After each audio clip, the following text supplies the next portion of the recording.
Si ya diste play, entonces ya estás dentro. Pero antes de seguir, necesito saber una cosa muy seria. ¿Ya estás suscrito? Porque si no, este video podría volverse aún más interesante de lo que tu algoritmo permite. Dale like, suscríbete, activa la campanita y prepárate porque lo que viene ahora es mejor que la última serie que abandonaste en el episodio 3.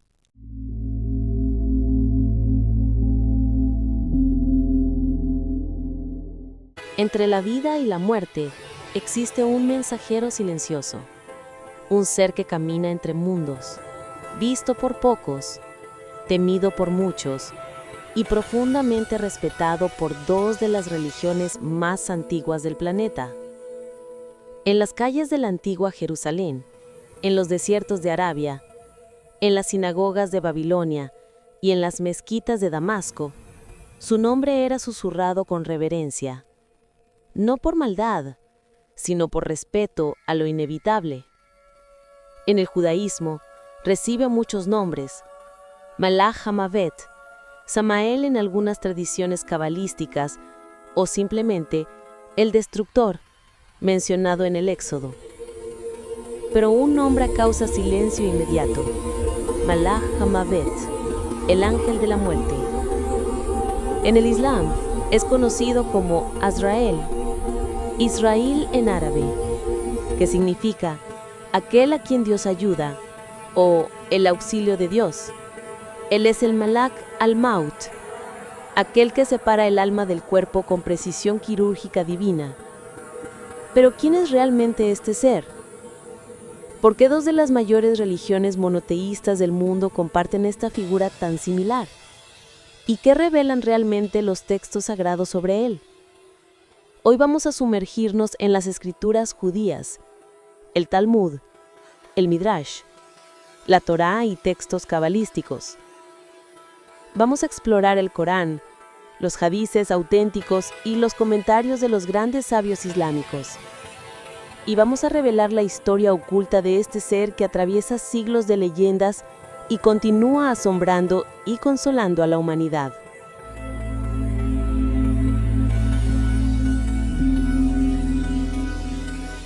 Capítulo 1. ¿Quién es el ángel de la muerte? El origen de una misión divina. Mucho antes de tener un nombre, el ángel de la muerte ya existía como una idea, el puente inevitable entre el mundo físico y lo eterno. Pero su origen es más complejo de lo que muchos imaginan. En el judaísmo, la primera mención explícita a la muerte como entidad aparece en la Torá, en el libro del Éxodo capítulo 12, cuando Dios envía al destructor, Hamashit, para ejecutar la 10ª plaga sobre Egipto. Este ser pasó por las casas marcadas con sangre de cordero, pero entró en las casas egipcias para tomar a los primogénitos.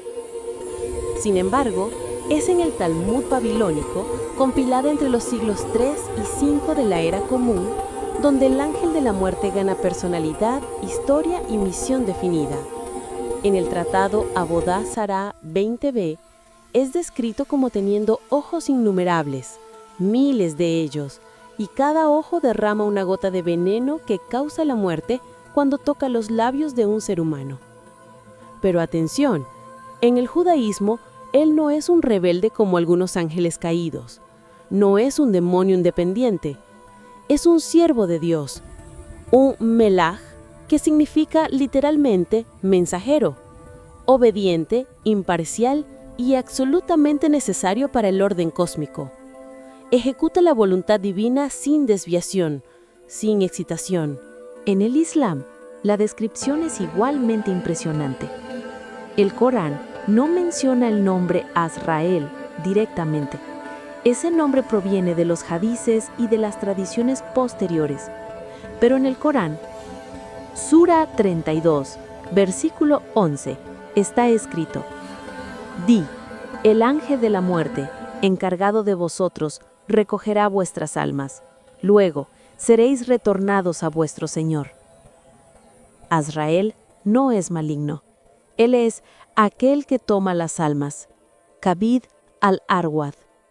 una función que no eligió, sino que fue designada por el propio Alá en el momento de la creación. Según el hadiz narrado por Ibn Abbas, cuando Alá creó la muerte, todos los ángeles retrocedieron con miedo. Solo uno aceptó la misión, Azrael, y por eso fue honrado con esa responsabilidad eterna. En ambas tradiciones surge una verdad incómoda pero libertadora. La muerte no es un accidente cósmico, es un diseño divino, y el ángel de la muerte es el ejecutor de ese diseño sagrado.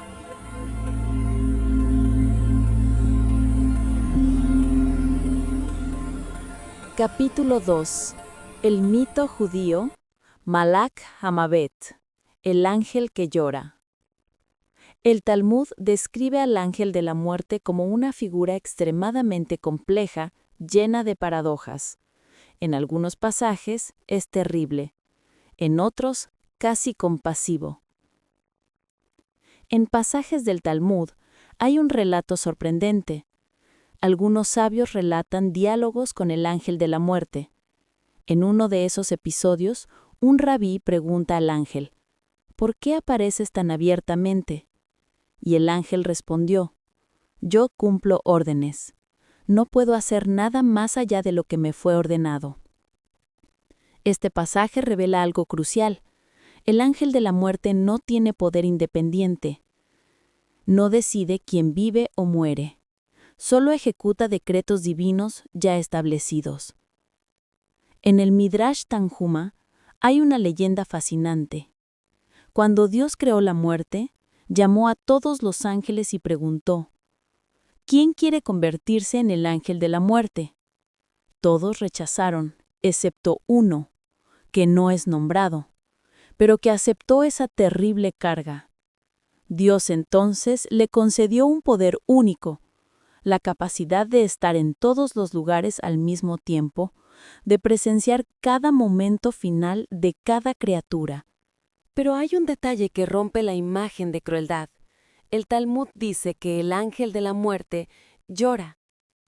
En el Midrash Rabbah, sobre el Eclesiastés, está escrito que siempre que un niño muere, el ángel de la muerte derrama lágrimas amargas, porque sabe que esa alma todavía no vivió, todavía no amó, todavía no cumplió su propósito.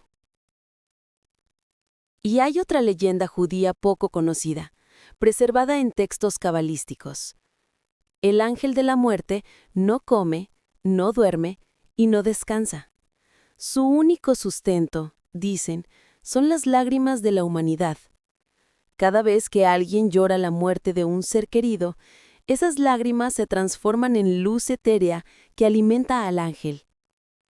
No porque sea cruel, sino porque lleva el dolor de la separación como misión perpetua. En el Zohar, el libro fundamental de la Cábala, hay una descripción aún más mística. El ángel de la muerte posee una espada flamígera con 3 gotas de veneno. La primera gota vuelve a la persona pálida.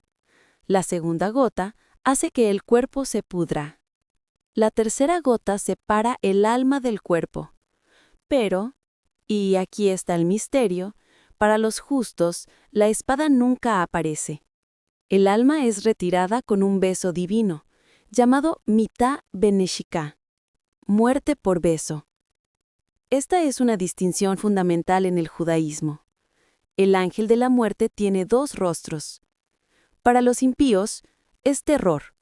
Para los justos, es pasaje suave.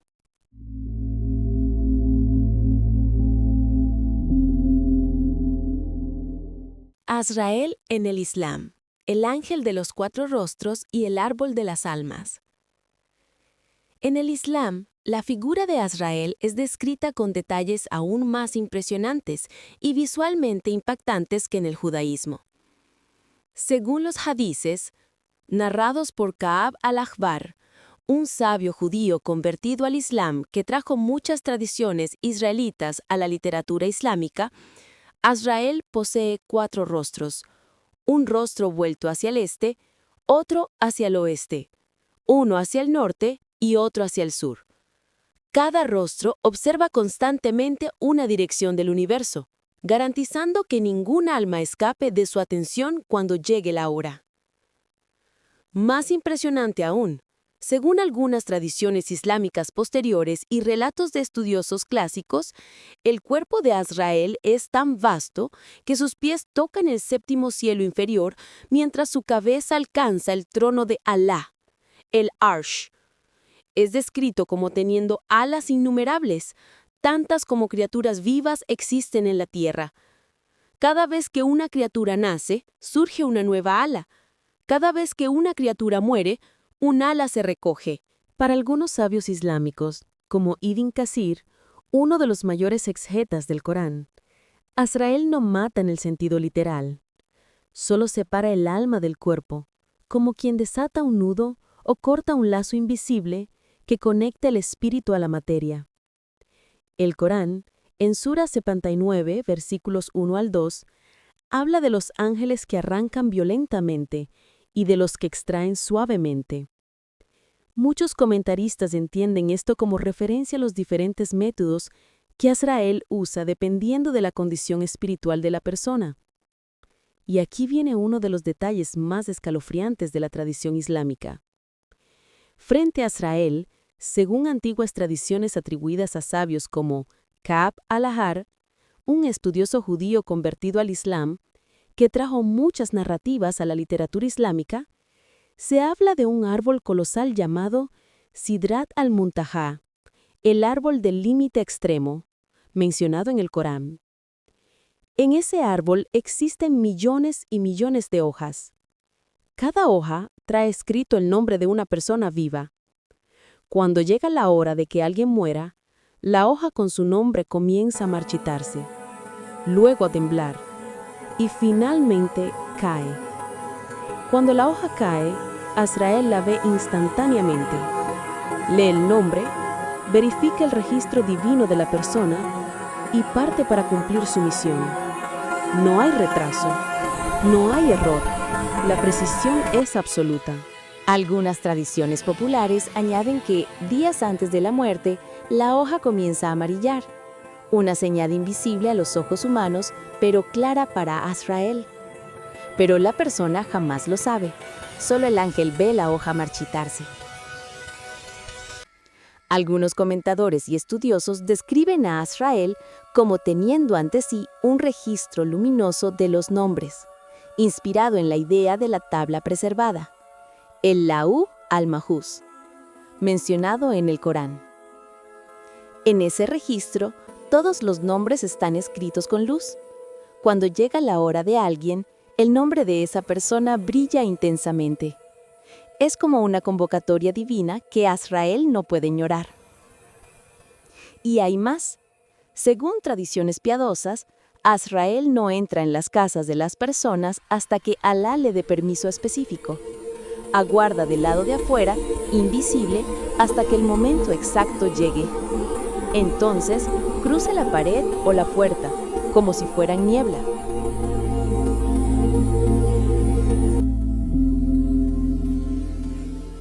Cuando el ángel aparece, señales, testimonios y relatos históricos, tanto textos judíos como islámicos describen que, al acercarse a alguien, el ángel de la muerte puede asumir diferentes formas, algunas bellas, otras aterrorizantes, dependiendo de la vida que la persona haya llevado.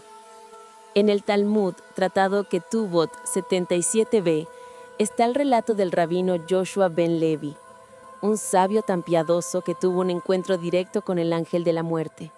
Según la historia, el ángel apareció ante él no como una figura sombría, sino como un hombre joven y radiante, vestido de blanco, llevando una espada reluciente. El rabino no sintió miedo, sintió paz.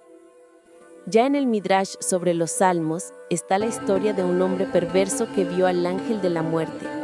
Para él, el ángel surgió como una figura negra, con ojos de fuego, exhalando olor a azufre.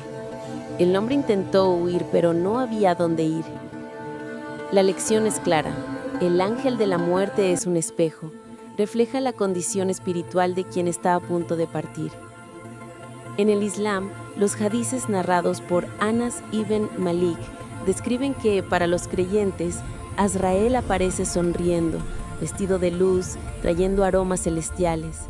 Dice suavemente: «Oh alma buena, sal hacia el perdón y la satisfacción de Alá». Pero para los incrédulos y los tiranos, los mismos hadices relatan que Azrael aparece con rostro severo, voz como trueno, trayendo olor pútrido.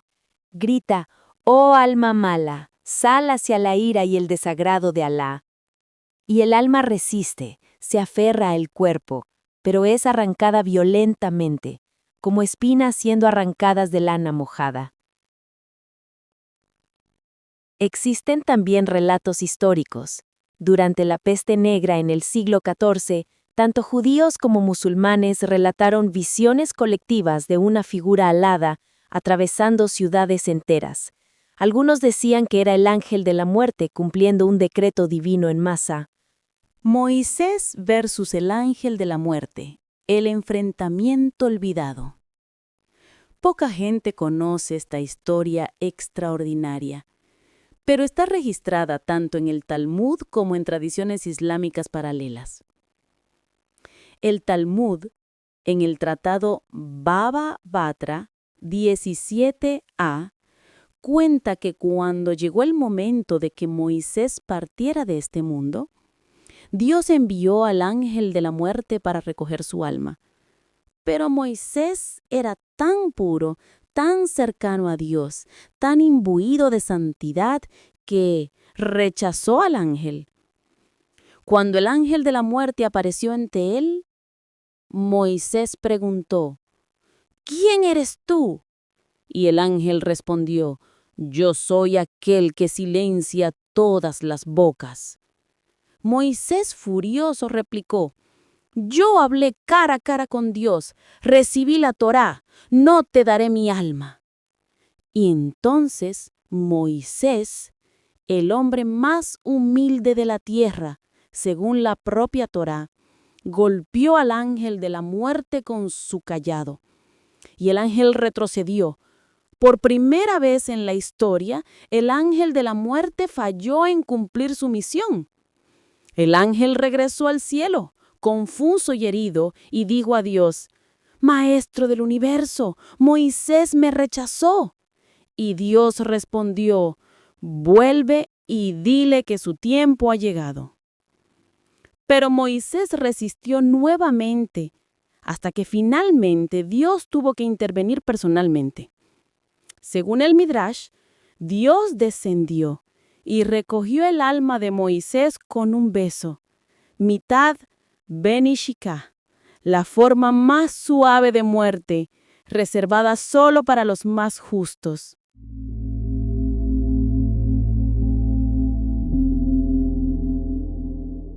Interesantemente, hay una versión similar de esta historia en textos islámicos medievales, donde Musa, Moisés, también resiste a Azrael. Esto muestra cómo estas tradiciones se entrelazan e influencian a lo largo de los siglos. Pero, ¿qué nos enseña realmente esta historia? Que incluso el ángel de la muerte tiene límites, que la santidad extrema puede, temporalmente, desafiar incluso a la muerte, y que, al final, Dios respeta tanto la vida como el paso. La misericordia de Azrael, cuando el ángel trae paz. En el Islam existe una tradición profundamente consoladora que muchos desconocen. Según hadices narrados por Abu Huraira, cuando Azrael se acerca a un creyente verdadero, alguien que vivió con fe, bondad y sumisión a Alá, no llega como ejecutor, sino como libertador. La tradición dice que, en esos casos, Azrael aparece suavemente como un viejo amigo esperado hace mucho. Se sienta al lado de la persona, toma su mano delicadamente y dice: «Oh alma tranquila, retorna a tu Señor, satisfecha y agradable a Él. Entra pues entre mis siervos y entra en mi paraíso». Palabras del propio Corán, Sura 89, versículos 27 al 30. El alma, al oír esas palabras, no resiste, desea salir del cuerpo. Es como alguien que, tras un largo viaje agotador, finalmente avista la casa iluminada esperándole. Hay relatos de sabios musulmanes que en sus lechos de muerte sonrieron en el último momento. Testigos decían que estaban viendo algo maravilloso. Algunos murmuraron, «Bienvenido a Azrael». Uno de los casos más famosos es el del imán Ahmad ibn Hanbal, uno de los 4 grandes imanes del Islam sunita. Según relatos históricos, en sus últimos momentos comenzó a sonreír y repetir, todavía no, como si estuviera conversando con alguien invisible. Después, suspiró y partió en paz. Para los justos, Azrael no trae miedo, trae alivio, porque la verdadera prisión no es la muerte, es vivir distante de Alá, y Azrael es quien finalmente abre la puerta del reencuentro. Pero la misericordia de Azrael va más allá. Según algunas tradiciones espirituales populares, él visitaría a los creyentes de forma gradual, antes de realmente llevar sus almas, primero observando, luego tocando levemente a la persona, lo que algunos interpretan como enfermedades o debilidades que preparan el cuerpo, y finalmente separando el alma. Este proceso gradual es visto como misericordia, permitiendo que la persona se prepare espiritualmente.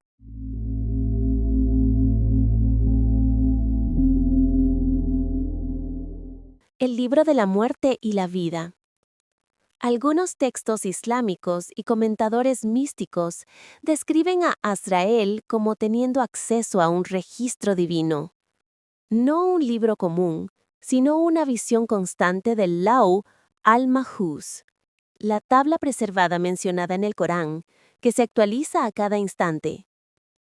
En ese registro celestial, cada alma posee un historial completo, nacimiento, acciones, intenciones y el momento exacto de la muerte. Cuando llega la hora de alguien, el nombre de esa persona comienza a brillar en el registro. Azrael ve, entiende la misión y parte inmediatamente. No hay hesitación, no hay duda. Pero hay algo aún más profundo. Según comentaristas como Al-Ghazali, uno de los mayores místicos del Islam, ese registro no solo registra la muerte física, sino también las pequeñas muertes, momentos de transformación espiritual, arrepentimientos profundos, nacimientos internos. Cada vez que alguien abandona un vicio, una parte de su alma antigua muere. Cada vez que alguien elige el bien sobre el mal, una vieja identidad es sepultada. Y Azrael presencia todas esas muertes simbólicas, preparando a la persona para la muerte final, que, para los justos, es solo una transformación más.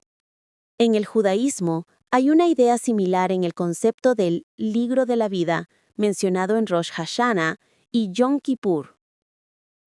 Dios inscribe quién vivirá y quién morirá en el año siguiente, y el ángel de la muerte lee ese libro para saber a quién visitar. Ambas tradiciones concuerdan. La muerte no es caos, es orden divino registrado desde antes de nacer. El Consolador, la versión desconocida en el judaísmo. Muchas personas piensan que el ángel de la muerte es siempre cruel y temible en el judaísmo, pero esa visión es incompleta e injusta. Hay textos, especialmente en la literatura mística y en el Midrash, diciendo que cuando Dios siente amor profundo por alguien, cuando observa un alma que vivió con rectitud, bondad y fe, Él envía al ángel de la muerte de forma completamente diferente. En el Midrash Tanjuma está escrito que para los justos, el ángel de la muerte se transforma en ángel de luz. No trae espada, sino flores. No trae veneno, sino perfume. No arranca el alma, la besa. Esta es la muerte llamada Mitá Beneshika, muerte por beso divino. Está reservada solo para los tzadikim, los verdaderamente justos. Moisés murió así, Aarón murió así, Miriam murió así. El Talmud en Baba Batra 17a lista 6 personas que murieron sin que el ángel de la muerte tuviera poder sobre ellas. Sus almas fueron recogidas directamente por Dios, con suavidad absoluta, como quien recoge una flor madura. Y hay una leyenda cabalística hermosa. Cuando una persona justa está a punto de partir, el ángel de la muerte llega acompañado de otros ángeles, trae música celestial, muestran al alma un vislumbre del mundo venidero, Olam Jabá, y el alma al ver aquella luz desea ir. No hay lucha, no hay terror, solo deseo de retornar a la fuente.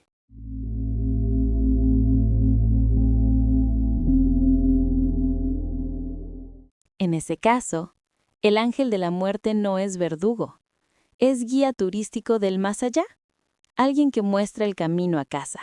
La gran revelación. El ángel de la muerte no es el villano. Después de sumergirnos profundamente en las dos tradiciones, emerge un mensaje central, una verdad que pocos perciben. El ángel de la muerte no es el villano de la historia. Nunca lo fue. No odia, no elige, no juzga. Solo abre la puerta. En el judaísmo, es un siervo obediente y cumpliendo decretos divinos.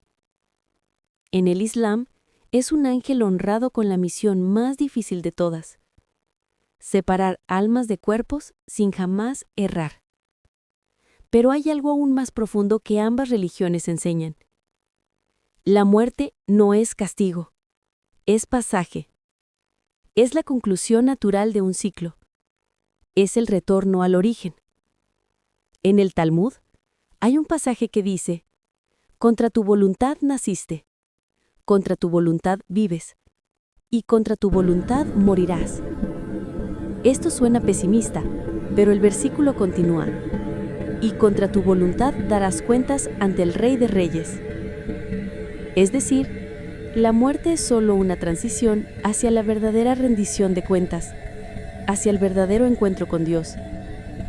En el Islam, el Corán es aún más directo. En Sura 2, versículo 156, está escrito: ciertamente somos de Alá y a Él retornaremos. La muerte no es fin, es retorno. ¿Volvemos a quien siempre nos perteneció? ¿Y el ángel de la muerte? Es el portero de ese pasaje, el guardián de la frontera entre mundos, no por crueldad, sino por necesidad cósmica.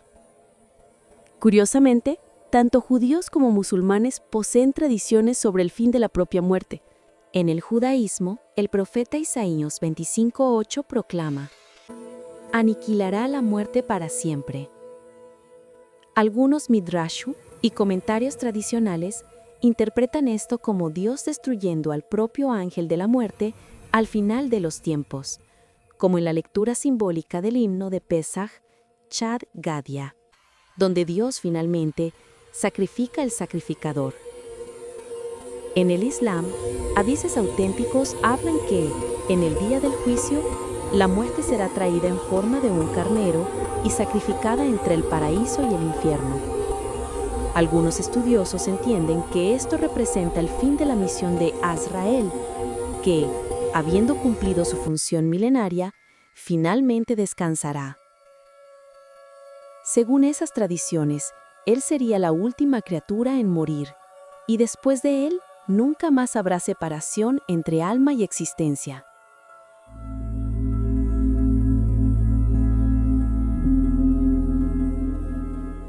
La puerta entre mundos.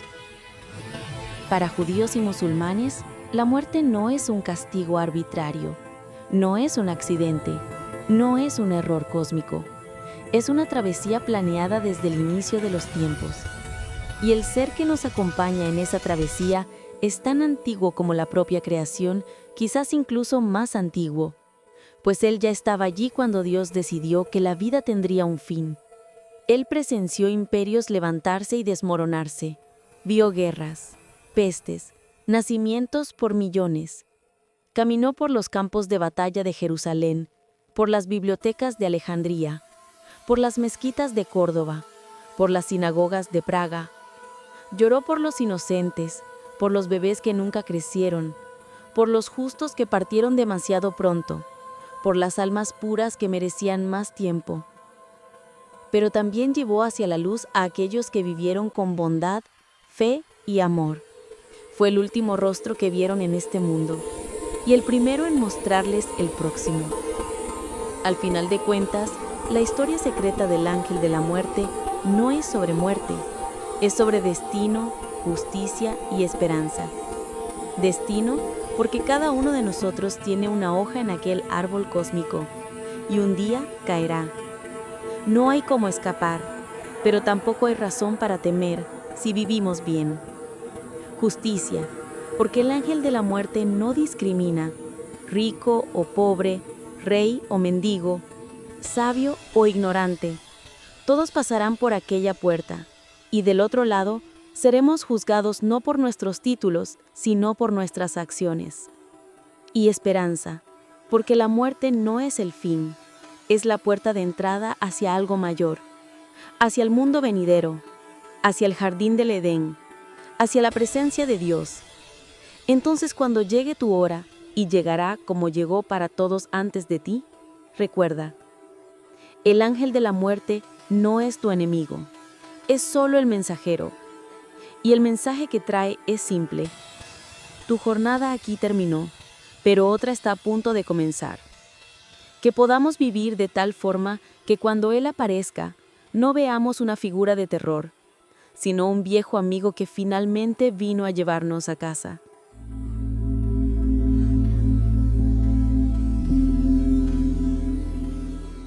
¡Ey, tú! Sí, tú, el que sigue aquí como si esto fuera una serie épica. Si ya llegaste hasta este punto es porque te gustó, o al menos te dejó pensando que ya es medio camino. Así que no seas tímido. Dale like, tu dedo no va a cansar. Suscríbete, prometo que no cobramos entrada. Activa la campanita para que el algoritmo por fin haga algo bueno por ti. Vamos, únete a esta aventura.